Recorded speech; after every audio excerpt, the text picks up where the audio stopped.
war in Europe is over. Churchill and Western leaders are focused on Stalin and the Soviet threat to Europe. Everyone assumes the Cold War will be fought on European soil, a replay of World War II with different ideologies. Then MacArthur, commanding occupied Japan, sends a message that shocks Washington and London. He claims they're all looking in the wrong direction. The real Cold War, he insists, will begin in Asia. China, not Germany, will be the battlefield. Korea and Vietnam, not France and Italy, will determine the future. Churchill's response reveals the fundamental disconnect between leaders who see the world through a European lens and a general who understands that the center of global power is shifting east. What Churchill said and what happened next proves that sometimes the most dangerous blind spot is refusing to see what's already obvious to someone else. Douglas MacArthur sits in Tokyo as Supreme Commander of occupied Japan, and he's seeing something that nobody in Washington or London wants to hear. While European leaders are drawing lines through Germany and worrying about Soviet tanks rolling west, MacArthur is watching China collapse into communist revolution. He's observing Ho Chi Minh consolidating power in Vietnam. He's noting Soviet influence spreading through Asia. And he's calculating that the real contest for global power will happen not in Europe, but across the Pacific. MacArthur's position gives him a perspective that European-focused leaders lack. He's spent years in Asia. He understands the region's strategic importance, its massive population, its resources, and its vulnerability to communist expansion. More importantly, he sees that Asian nationalism, combined with communist ideology, creates a more dangerous mix than anything happening in Europe. European countries have established governments and strong institutions. Asian nations are emerging from colonialism with weak states and populations desperate for change. This makes them far more susceptible to communist revolution. In 1946 and 1947, MacArthur begins sending reports and making statements that alarm Washington. He argues that China's fall to communism is inevitable and will have greater strategic consequences than anything happening in Europe. He warns that Korea is vulnerable to Soviet-backed invasion. He predicts that Vietnam will become a major battleground. He insists that America needs to shift its strategic focus and resources to Asia before it's too late. These warnings are received in Washington with skepticism and in London with outright dismissal. The problem is that MacArthur's analysis contradicts everything the European-focused establishment believes. The Marshall Plan is pouring billions into rebuilding Western Europe. NATO is being formed to contain Soviet expansion westward. The entire strategic framework assumes Europe is the critical theater.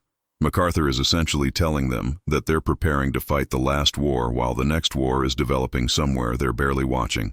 This is not a message anyone wants to hear, especially from a general who has a reputation for being difficult and self-promoting.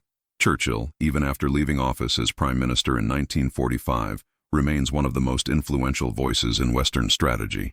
His Iron Curtain speech in 1946 defines how the West views the Soviet threat, as a European problem requiring European solutions. When he hears MacArthur's claims about Asia being the future battleground of the Cold War, his response is dismissive and revealing. Churchill argues that Asia lacks the industrial capacity, the political sophistication, and the strategic importance to be the center of global conflict. He believes MacArthur is exaggerating Asian threats to increase his own importance and secure more resources for his command. Churchill's dismissal of MacArthur's warnings reflects a broader European inability to understand that the world is changing. For centuries, Europe has been the center of global power. European empires controlled Asia. European wars determined global outcomes. The idea that Asia could become more strategically important than Europe seems absurd to leaders whose entire worldview is Eurocentric. Churchill explicitly states that the real threat is Soviet expansion into Western Europe, and that Asian conflicts are peripheral colonial matters that don't affect the fundamental balance of power. This blindness has deep historical roots. Churchill himself has spent decades managing Britain's Asian empire, but he's always viewed Asia as something Europe controls, not as an independent force. The concept that China, with its massive population but weak state, could become a greater threat than the Soviet Union seems impossible to European thinking. Churchill argues that industrial capacity determines power, and Asia lacks the factories and infrastructure to challenge Western dominance. He's fighting the last war in his mind, where industrial Europe was the decisive theater. MacArthur's counterargument is more sophisticated than Churchill gives him credit for. MacArthur isn't claiming that Asian nations will outproduce Western powers. He's arguing that communist revolution in Asia creates a different kind of threat. A united communist Asia, with China's population and resources under Soviet influence, would create a strategic challenge that Europe cannot match. More importantly, MacArthur understands that wars in Asia will be fought differently. They won't be industrial contests decided by tank production. They'll be revolutionary wars fought by populations mobilized by ideology, and Western powers are unprepared for this type of conflict. The fundamental disagreement between Churchill and MacArthur is about what kind of war the Cold War will be. Churchill sees it as a continuation of traditional great power competition, with clearly defined sides, conventional military forces, and European geography as the decisive theater. MacArthur sees it as a revolutionary struggle where ideology mobilizes populations, where guerrilla warfare matters more than tank divisions, and where the vast populations of Asia are the real prize. Both men are partially right, but MacArthur's vision proves more accurate for the next 3 decades of conflict. What makes Churchill's dismissal particularly significant is his enormous influence on Western strategic thinking. When Churchill says Asia doesn't matter, policymakers listen. His prestige from leading Britain through World War II gives him credibility that MacArthur, despite his military record, cannot match in political circles. Churchill's European focus becomes Western strategic consensus, and MacArthur's warnings are marginalized. This consensus will cost thousands of American lives in Korea and Vietnam, but in the late 1940s, Europe's leaders are certain they know better than the general in Tokyo. In 1949, MacArthur's predictions begin coming true with devastating speed. The Chinese Communist Party defeats the nationalists, and China, with its 500 million people, becomes communist. This is exactly what MacArthur warned would happen, and it represents a shift in global power that dwarfs anything occurring in Europe. Suddenly, the Soviet Union has an ally with the largest population on Earth. The strategic balance in Asia transforms overnight. And Western leaders, who spent years focused on Europe, are caught completely unprepared. Churchill's response to China's fall reveals his continuing inability to grasp Asian realities. He argues that China's communism is different from Soviet communism, that Chinese and Soviet interests will inevitably conflict, and that the West should focus on exploiting these divisions rather than treating China as a threat. This analysis is sophisticated but misses the immediate reality. For the next 2 decades, China and the Soviet Union will present a united front that transforms Asian geopolitics. Churchill's long-term prediction about Sino-Soviet split eventually proves correct, but his dismissal of the immediate threat proves disastrous. MacArthur, watching from Tokyo, intensifies his warnings. He argues that Korea will be the first test of whether the West can contain communist expansion in Asia. He predicts that North Korea, backed by China and the Soviet Union, will invade South Korea within months. He urges preparation and reinforcement of American positions in Asia. These warnings are partially heard in Washington, but the response is inadequate because European commitments consume most American military resources. The strategic focus Churchill advocated ensures that Asia remains a secondary concern until crisis forces attention there. June 1950 proves MacArthur prophetic. North Korea invades South Korea with Soviet and Chinese support, exactly as MacArthur predicted. The Korean War begins, and suddenly Asia is the active front of the Cold War, while Europe remains stable. American forces, unprepared and under-resourced because of the European focus, are nearly pushed off the peninsula. MacArthur's desperate defense and later counterattack at Incheon save South Korea, but the war costs 36,000 American lives over 3 years.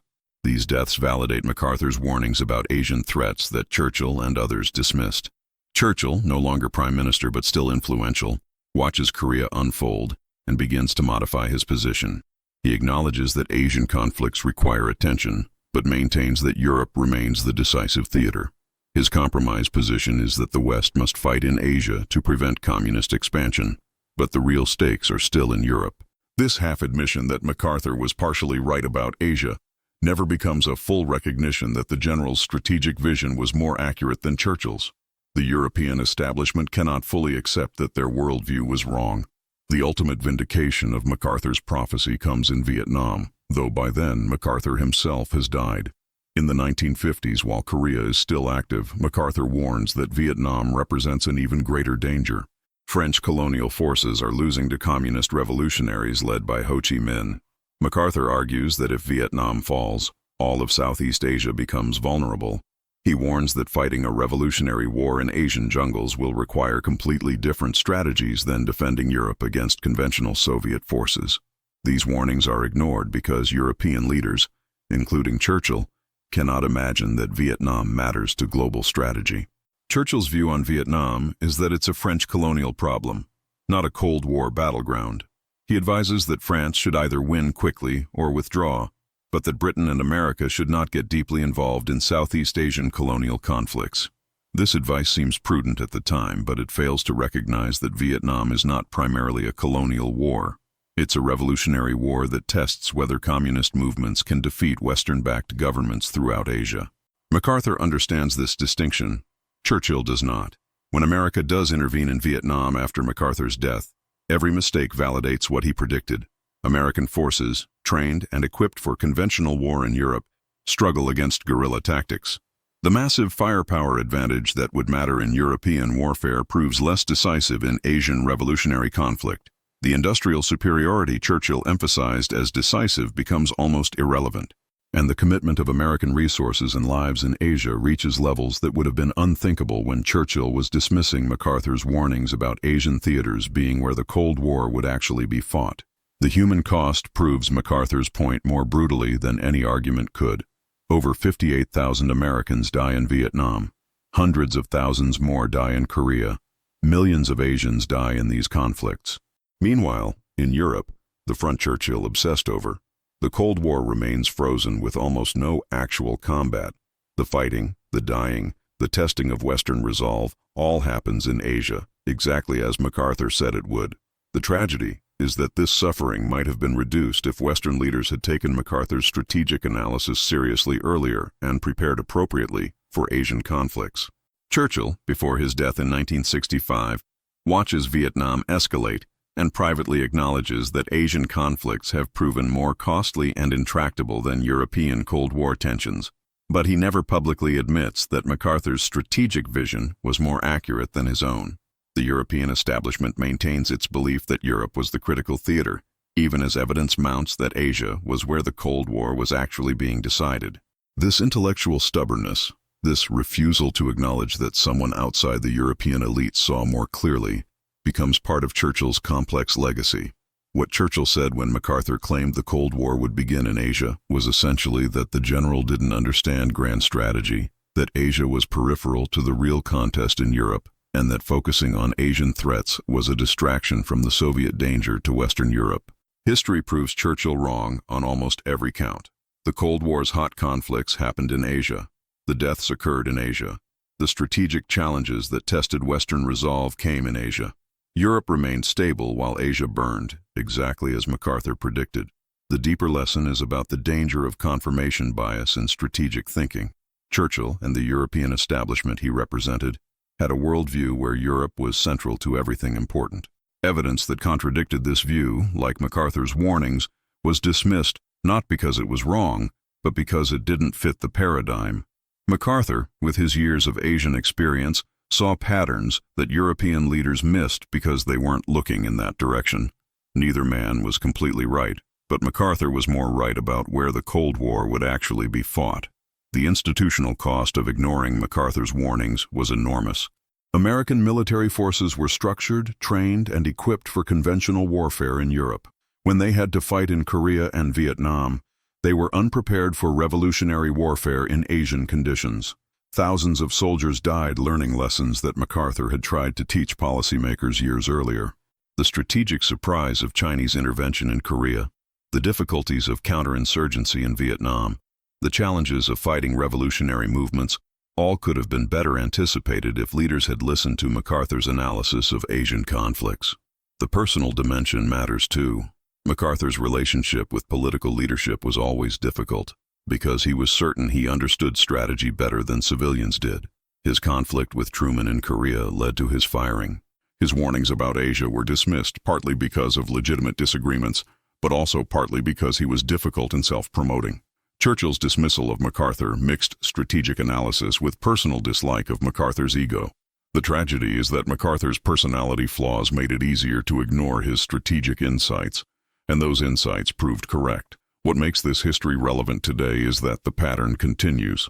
MacArthur's basic prediction that Asia would be the center of global competition has proven true not just for the Cold War, but for the 21st century. China's rise as America's primary strategic competitor validates MacArthur's 1940s warnings about China's strategic importance. The Indo-Pacific has replaced Europe as the critical region for global power competition. MacArthur saw this 75 years ago, but Western leaders are still struggling to fully accept that Asia, not Europe or the Atlantic, is where the future will be decided. Churchill's error was not stupidity, but a failure of imagination. He couldn't imagine a world where Europe wasn't central, where Asian nations could determine global outcomes, where revolutionary warfare mattered more than industrial capacity. MacArthur, for all his flaws, had that imagination because he spent his career in Asia and understood the region's potential. The lesson for current strategic thinking is that we should listen to people with deep regional expertise, even when they tell us things that contradict our existing worldview. Sometimes the prophet is the difficult general in a distant command, not the prestigious statesman at the center of power. What Churchill said when MacArthur claimed the Cold War would begin in Asia was a dismissal that history proved wrong. MacArthur predicted that China, Korea, and Vietnam would be the battlegrounds where the West's resolve was tested, while Europe remained stable. Churchill believed Europe was the decisive theater and Asia was peripheral. The deaths in Korea and Vietnam, the strategic challenges of revolutionary warfare in Asia, and the ultimate shift of global power competition to the Indo-Pacific all vindicate MacArthur's vision over Churchill's. The tragedy is that recognizing MacArthur's insight earlier might have saved thousands of lives and better prepared the West for the conflicts it actually had to fight. Sometimes the greatest strategic mistake is dismissing warnings that don't fit your existing worldview, and sometimes the difficult, egotistical general sees the future more clearly than the prestigious statesman everyone respects. If you found this exploration of strategic vision, institutional blindness, and the cost of ignoring profits valuable, consider subscribing for more deep dives into the moments when history turned on who was willing to see clearly.